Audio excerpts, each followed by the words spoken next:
Hello friends, welcome to Contra Investing. This is Gurvinder Malhotra and I am a SEBI research analyst. So before starting this video, this is a standard disclaimer. This video is only for educational purposes. So please consult your financial advisor before making any position. तो आज का जो हमारा topic है कि how to filter cash rich companies using enterprise value. आज हम discuss करेंगे कि कैसे आप with the help of enterprise value और उसको हम स्क्रीनर पे यूज करके देखेंगे कैसे आप फिल्टर आउट कर सकते हैं कि आप कैश रिच कंपनीज को आइडेंटिफाई कर सकते हैं। तो सबसे पहले हम एंटरप्राइज वैल्यू का मीनिंग समझ लेते हैं कि एंटरप्राइज वैल्यू है क्या। तो एंटरप्राइज वैल्यू क्या है कि एक कंपनी की मार्केट कैप प्लस उसके टोटल डेट्स एंड उसके कैश माइनस कैश इक्विवेलेंट्स। तो this is the formula for calculating the enterprise value. तो थोड़ा मैं इसको एक्सप्लेन कर देता हूँ। जैसे मार्केट कैप क्या है कि आप this is the number of total number of share into the current price of the share. तो आपको अगर मान लीजिए कि पूरी की पूरी कंपनी खरीदना है तो उसके टोटल मार्केट कैप है, that is the total value of that company. तो अभी हम एंटरप्राइज वैल्यू को सीखेंगे। अब देखिए this is only market value. तो मार्केट कैप क्या है? इट मीन्स मार्केट वैल्यू है। तो अगर हमने एंटरप्राइज वैल्यू, तो अब मान लीजिए आप किसी कंपनी को खरीद रहे हैं, ठीक है। तो जस्ट इसका एग्जांपल लेते हैं। जैसे फॉर एग्जांपल कि उसकी मार्केट कैप है 1000 करोड़। तो अब बैलेंस शीट को भी देखना पड़ेगा। जब आप एक बिजनेस खरीद रहे हैं तो पूरे उसकी लाइबिलिटीज और एसेट्स भी आपके पास ही आ रही है। तो मान लीजिए उसकी बैलेंस शीट में 500 करोड़ का डेट है। तो इट मीन्स जब आपने वो बिजनेस खरीद लिया तो वो डेट भी आपका हो गया। तो इट मीन्स कि वो 1000 करोड़ की मार्केट कैप वाली कंपनी आपको 1500 रुपये में दैट आपको जो टोटल वैल्यू उसकी पे करनी पड़ रही है। तो that is comes to be 1500 crore. But अगर उस कंपनी में दूसरी साइड एसेट साइड में 2000 करोड़ का कैश पड़ा है, तो व्हाट इट मीन्स कि आपको जो कंपनी आप 1500 करोड़ रुपए में खरीद रहे हैं तो उसके अगेंस्ट में आपको 2000 करोड़ का कैश पड़ा है। तो ये आप सोचेंगे कैसे ऐसा पॉसिबल हो सकता है। May be real life scenario में आप सोचेंगे कि नहीं पॉसिबल होता, बट स्टॉक मार्केट में ऐसा कई बार होता है कि आपको इस तरह की डीप वैल्यू मार्केट में मिलती है। तो अगर आपको ऐसी कुछ अपॉर्चुनिटी मिलती है तो उसमें क्या है कि आपके पास ये खोने का कुछ नहीं है। कि आप एक बिजनेसमैन के एंगल से सोच के देखिए कि अगर आप ऐसी कंपनी खरीद रहे हैं कि जिसका आप 1500 रुपये में टोटल कंपनी आ रही है, वो बिजनेस भी आ रहा है। देखिए वो बिजनेस एक रेगुलर कैश फ्लो लेके आएगा, वो बिजनेस उसमें ग्रोथ भी है, तो एवरीथिंग वो आपको मिल रही है और उसके साथ आपको 2000 करोड़ का कैश मिल रहा है। तो इट मीन्स आप एक रिस्क फ्री इन्वेस्टमेंट कर रहे हैं जहाँ पे आपको खोने को कुछ नहीं है। अगर वहाँ पे उस कंपनी में ग्रोथ आती है या कुछ ऐसा पॉजिटिव ट्रिगर आ जाता है तो देन वो आपका स्टॉक वहाँ से, क्योंकि वो दैट इज बैलेंस शीट की स्ट्रेंथ को एक तो शो करता है। देखिए वो तो मतलब उस कंपनी की बैलेंस शीट में बहुत स्ट्रेंथ है। अगर कहीं भी ऐसी कोई दिक्कत आती है बिजनेस साइकिल में तो दैट वो बैलेंस शीट स्ट्रांग है, तो वो दैट ही कैन, मान लीजिए जैसे कोविड जैसे अगर फेसिस हैं तो this type of company are this in companies के सर्वाइवल के लिए बहुत ईजी रहता है। तो they it is not a challenge for them. तो ये आपको एक डीप वैल्यू प्रोवाइड करती है। तो जैसे हमने इस एग्जांपल से समझा कि 1000 करोड़ की मार्केट कैप है और जैसे 500 करोड़ का डेट है, तो टोटल 1500 करोड़ मिला के और आपको 2000 करोड़ का बैलेंस शीट में कैश मिल रहा है। तो नेट नेट आपको -500 करोड़ में उसकी एंटरप्राइज वैल्यू मतलब नेट आपको कितने रुपए में वो बिजनेस का नेट कॉस्ट कर रहा है आपको जब वो पूरा बिजनेस बाय कर रहे हैं। तो हम ऐसी कुछ चलिए केस स्टडीज डिस्कस करेंगे कि जहां इस टाइप के सिनेरियो हमें देखने को मिला और वहां पे बहुत मल्टी बैगर रिटर्न देखने को मिला। मे बी उस सेक्टर के लिए भी कुछ टेलविंड, कुछ पॉजिटिव ट्रिगर्स, तो कुछ ऐसा फैक्टर्स भी डेफिनेटली कंट्रीब्यूट करते हैं। बट ये आपको एक क्वेश्चन एक प्रोवाइड करता है कि आपका यहाँ पे खोने को कुछ नहीं है। तो ऐसी कुछ कंपनीज हम लेटस ट्राई करते हैं डिस्कस करने के। तो जैसे जितनी भी मैंने फास्ट में देखा, ये मजगांव डॉट ये मतलब शिपिंग कंपनी थी, और इवन और PSU मान लीजिए इरकॉन थी और इसका RVNL। तो इस टाइप की काफ़ी PSU कंपनीज में मैंने जब 2022 का टाइम था, तो जब ये जहाँ से इनकी रैली स्टार्ट हुई, तो these companies were having negative enterprise value. तो इन कंपनीज की जो एंटरप्राइज वैल्यू थी उस टाइम पे नेगेटिव थी। तो थोड़ा हम पास्ट में इसकी कैलकुलेशन करके देख लेते हैं कि कैसे नेगेटिव थी। जैसे हमने फार्मूला से समझा कि market cap plus debt minus cash. तो जो कैश था इसकी मार्केट कैप और डेट से ज़्यादा था। तो थोड़ा सा हम बैक कैलकुलेशन करने की कोशिश करते हैं इन कुछ कंपनीज में। तो लेट अस सी। अभी जैसे आप देखेंगे इसकी बैलेंस शीट 2022 में, ठीक है। तो that time there is a cash equivalent of near about 12,000 crore, ठीक है। तो थोड़ा सा हम इसको बैकवर्ड कैलकुलेशन अगर करें 1 मिनट, तो अभी जैसे that is market cap is near about 95,000 crore है। तो 2022 में अगर आप इसका प्राइस देखेंगे दैट उस टाइम पे इस स्टॉक का price that is near about 130-140 रुपये के आसपास प्राइस था। तो वहाँ से 20 टाइम के आसपास अभी थोड़ा सा कम उस पर आप देख सकते हैं। तो 94,000 को अगर आप 20 टाइम्स के हिसाब से अगर देखेंगे तो आपकी ये मार्केट कैप बनेगी नियर अबाउट आई थिंक सिर्फ 5,000 करोड़ के आसपास की मार्केट कैप बनेगी। तो 4-5 हज़ार करोड़ की मार्केट कैप के पीछे आपको और उसमें अगर आप डेट ऐड कर देंगे थोड़ा बहुत, मान लीजिए इस कंपनी की बैलेंस शीट में डेट था दैट टाइम में, बोरोइंग यहाँ पे लॉन्ग टर्म बोरोइंग तो बिल्कुल ही जीरो है। Okay, here it is. तो ये दीज आर द, ये सारी करंट लाइबिलिटीज में ही है, तो उसके अगेंस्ट में तो करंट एसेट्स भी होंगी। तो अगर हम उनको उसको छोड़ दें, डेट बिल्कुल नेग्लिजिबल है और कैश आपके पास 12,000 करोड़ का, तो नेट नेट आपको नियर अबाउट 5-6 हज़ार की नेगेटिव एंटरप्राइज वैल्यू मिल रही थी। तो इट मीन्स कि यहाँ पे खोने को कुछ नहीं था। तो इस टाइप से जितनी भी आप शिपिंग कंपनीज देखेंगे, कोचिन शिपयार्ड थी या आपकी मझगांव डॉक हो गया, आपका गार्डन रीच शिप बिल्डर थी, तो इन सब की बैलेंस शीट में इतना कैश भर भर के पड़ा था उस टाइम पे। आप देखिए that time other assets cash equivalents, तो इसका जैसे 3,000 करोड़ का कैश था इनकी बुक्स में भी। और अगर आप इनका भी सिनेरियो अगर देखेंगे तो सिमिलर प्राइस इसका दैट टाइम इट वाज 2022 150 के आसपास का प्राइस था। अभी नियर अबाउट 8-9 टाइम्स वहाँ से हो गया हुआ।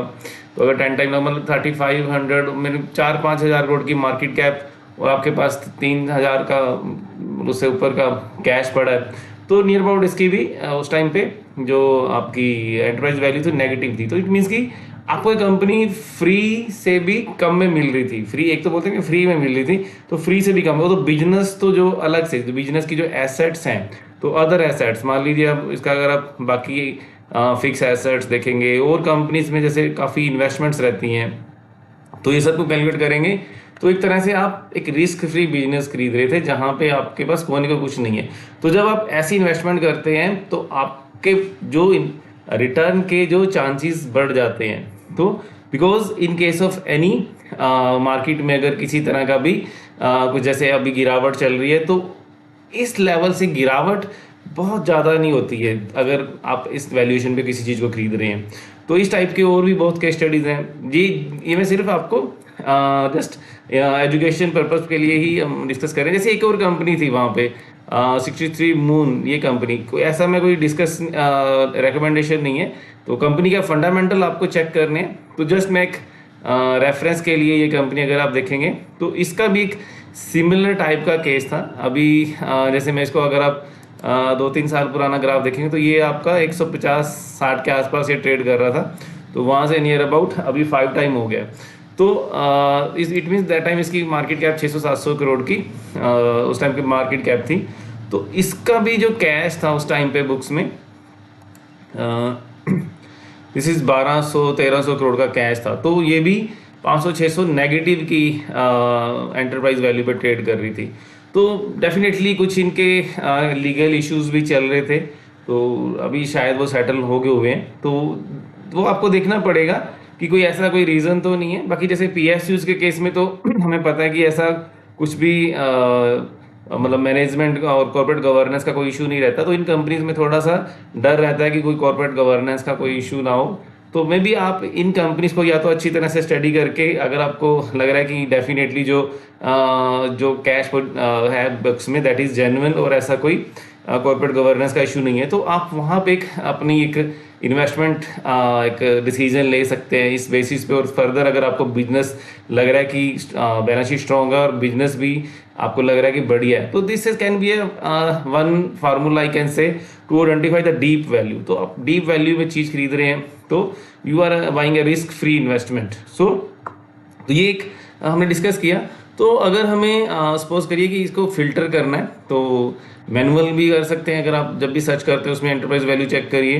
तो अदरवाइज यहाँ पे एक आप फिल्टर क्रिएट कर सकते हैं, जैसे मैंने यहाँ पे एक फिल्टर बनाया, मैंने उसमें इन्वेस्टमेंट्स को भी माइनस कर दिया है। तो आप इसको विदाउट इन्वेस्टमेंट्स भी कर सकते हैं। इन्वेस्टमेंट मतलब अब कैश के अलावा मान लो कंपनी ने कहीं कोई इन्वेस्टमेंट भी कर रखी है तो that is also may be उसकी मार्केट वैल्यू अगर आप ले कि मान ली कई बार म्यूचुअल फंड में इन्वेस्टमेंट होती है तो इस टाइप की एफडीज में इन्वेस्टमेंट होती है, तो सब भी आप इसमें देख सकते हैं। तो अदरवाइज हम इसको सिंपल अगर हमने एंटरप्राइज वैल्यू निकालनी है जो मतलब 0 से नीचे है, तो इससे हमारे सामने आ जाएगा कि वो हमें वो कंपनी ऐसी कंपनी मतलब जो अपनी मार्केट कैप से भी उसके पास ज़्यादा कैश है। So this is a simple formula. तो ये कुछ ऐसी कंपनी है, तो आप इसमें फर्दर फिल्टर लगा के जैसे आप एक मार्केट कैप का फिल्टर लगा सकते हैं यहाँ पे कि मिनिमम आपको 500 करोड़ से ऊपर चाहिए। देखिए कोई कंपनी इसमें आएगी नहीं आएगी that is a different issue.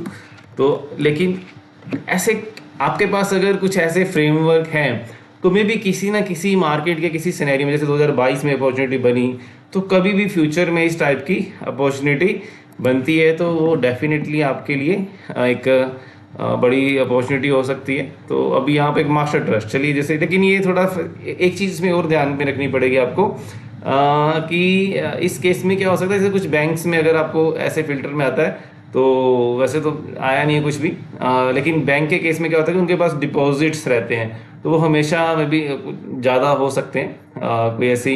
तो उन केसेस में आप इसको अदर देन बैंकिंग और फाइनेंस कंपनीज के ऊपर आप इम्प्लीमेंट करिए। तो ये master trust it is also like dealing in A finance sector, I think this is a broker firm. तो इसमें में भी ये फार्मूला हमारा काम नहीं करेगा। तो ये कैश रिच हम इसको नहीं बोल सकते हैं। तो बट लेकिन आप ये जो फॉर्मूला है, ये फ्रेमवर्क है, इसको आप फ्यूचर में कभी भी इसको देखिए, आपको ऐसी कहीं अपॉर्चुनिटी आपको मिलती है, जैसे हमने यहाँ पे 500 करोड़ का अगर लगाया तो इसको थोड़ा सा अगर कम कर दें, तो जैसे हमने विदाउट मार्केट कैप के भी अगर लगाया तो वो भी एक देख सकते हैं, जैसे 2 आ रही है, ये भी स्वास्थ्य का इन्वेस्टमेंट, ये भी इन्वेस्टमेंट कंपनी का आ रही है। लेकिन तो लेट अस सी, अगर ये हम रिटर्न ऑन इन्वेस्टमेंट का कंडीशन हटा दें तो क्या कंपनीज आ रही हैं, लेट अस सी। तो जैसे ट्राइजन टेक आ रहा है, बट लेकिन आपको ये अपने हिसाब से स्टडी करना पड़ेगा। मोस्टली अभी ऐसी अपॉर्चुनिटीज़ नहीं है, but in future it can be, कुछ ऐसी अपॉर्चुनिटी राइज होते हैं कभी भी। आप तो ये screen from time to time आप एक अप्लाई करके देखिए कहीं ऐसा कुछ कंपनी, या थोड़ा बहुत इसको आप क्या कर सकते हैं कि बिल्कुल नेगेटिव की बजाय एक थोड़ा सा इसको परसेंटेज टर्म में ले सकते हैं कि जो एंटरप्राइज वैल्यू में आपको लगे कि ठीक है कि नेगेटिव नहीं है लेकिन एक अच्छा कैश उसके पास है। मान लीजिए इसको इस तरह से भी ले सकते हैं, अगर कैश रिच कंपनीज को आइडेंटिफाई करना है तो उसमें हम क्या करेंगे, just for example, just 1 minute, cash equivalents is greater than, suppose करिए मैं मार्केट कैप के हिसाब से देख रहा हूँ कि मार्केट कैप के 20% से सपोज करिए ज़्यादा का उनके पास कंपनी के पास कैश है। तो आप एक मार्केट कैप यहाँ पे आप अपने रिस्क कैपिटल के हिसाब से देखिए, कुछ आप जब भी एक आपका बेसिक फ्रेमवर्क है कि आपने ये कैश रिच कंपनी देख रहे हैं,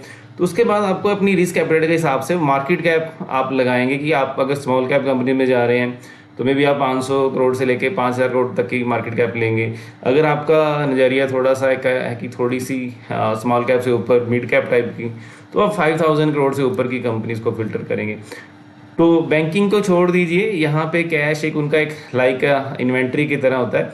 तो यहाँ पे देखिए cash equivalent more than market cap 20% of the market cap. तो ये आपको एक इस तरह की कंपनी फिल्टर आउट करके दे देगा कि जहाँ पे कैश 20% से भी ज़्यादा है उसकी मार्केट कैप है। जैसे इसमें RCF करके ये फर्टिलाइजर कंपनी, देखिए आपको मोस्टली जो कैश रिच कंपनीज मिलेंगी वो आपको PSUs में ही मिलेंगी, जैसे अभी लेकिन EID पैरी, उसके अलावा में जैसे राइट्स आ रहा है, रीट्स की कंपनी भी आ रही है। तो ये मोस्टली नुवामा वेल्थ, ये सभी फाइनेंस रिलेटेड है। जैसे इरकॉन अभी भी आ रहा है। तो एक टाइम पे इनकी जो दैट वाज एंटरप्राइज वैल्यू थी, इरकॉन, RVNL, तो इन सभी की एंटरप्राइज वैल्यू नेगेटिव में थी। तो that was a big opportunity. तो ऐसी अपॉर्चुनिटी आपको कभी भी मिले तो आई थिंक कि आपको मिस नहीं करनी चाहिए, तो शुड डेफिनेटली। लेकिन हमारे मन में क्या होता है कि डाउट आने लगते हैं कि यार नहीं, तो डेफिनेटली कुछ प्रॉब्लम होगी, तो ये हो सकता है, वो हो सकता है।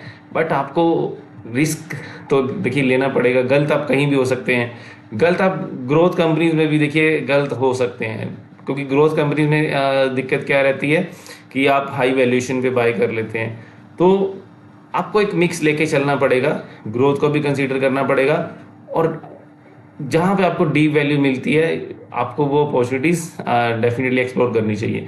तो ये हमारा आज का वीडियो था, जिसमें हमने एक कोशिश की कि कैसे आप एंटरप्राइज वैल्यू की हेल्प से कैश रिच कंपनीज को आइडेंटिफाई कर सकते हैं, और वो कैसे आपके लिए एक अच्छी इन्वेस्टमेंट अपॉर्चुनिटी हो सकती है। जैसे कि जितनी भी शिपिंग कंपनीज हैं, तो उन प्राइजेस से वहाँ से 30-30 गुना तक के रिटर्न वहाँ पे देखने को मिले आपको। रेलवे में जैसे इरकॉन है या RVNL है, तो वहाँ भी 10-10 गुना तक के रिटर्न, 20-20 गुना तक के रिटर्न वहाँ पे बने। तो इस टाइप की अपॉर्चुनिटीज़ आप एक्सप्लोर करते रहिए एक डिफरेंट फ्रेमवर्क्स की हेल्प से। तो इसी के साथ I would like to close this video. Thank you very much for watching the video.